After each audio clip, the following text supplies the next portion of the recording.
அழகான மாலை வேலையை ஒரு சின்ன டீயோடு ஸ்டார்ட் பண்ணிவிட்டு அதுக்கப்புறம் சமையல் வேலையை வந்து ஆரம்பிக்கலாம் அப்படின்னு நானும் டீயை சாப்பிட்டுட்டு உலை வச்சுட்டு இன்னொரு அடுப்பில் பருப்பு வேகிறதுக்காக தண்ணி காய போட்டுட்டேங்க.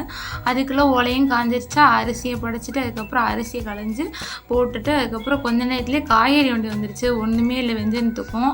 அதுக்கப்புறம் சரி காய்கறி வாங்கிட்டு அதுக்கப்புறம் வேலையை ஸ்டார்ட் பண்ணலாம் அப்படின்னு நானும் காய்கறி வாங்க கிளம்பிட்டேங்க.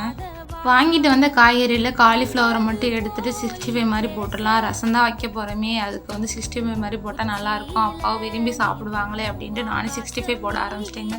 எனக்கெலாம் சமையல்னாலே ஒன்றுமே தெரியாது. அம்மா இறந்ததுக்கப்புறம் சமைக்கிறதுன்றதே ஒன்றுமே தெரியாது. அம்மா இறந்த புதுசில் ரொம்ப சிரமப்பட்டோம் சமைக்கிறதுக்கு. அப்பா தான் ஒன்று ஒன்றா சொல்லி கொடுத்தாங்க அவங்களுக்கு தெரிஞ்சதை. அம்மா இறக்குறதுக்கு முன்னாடி அம்மா கூடவே தான் எப்போவுமே இருப்பேன். அம்மா சமைக்கும்போது கொஞ்சம் கொஞ்சம் பார்ப்பேன். அதை வச்சு நானும் கொஞ்சம் கொஞ்சமாக சமைச்சேன். அக்காவுக்கு வந்து சமையல் சுத்தமாக தெரியாது, அப்பா தான் சொல்லி கொடுத்தாங்க. அதுக்கப்புறம் எனக்கு தெரிஞ்சது அவளுக்கும், அவளுக்கு தெரிஞ்சது எனக்கு மாற்றி மாற்றி சொல்லி கொடுத்துப்போம்.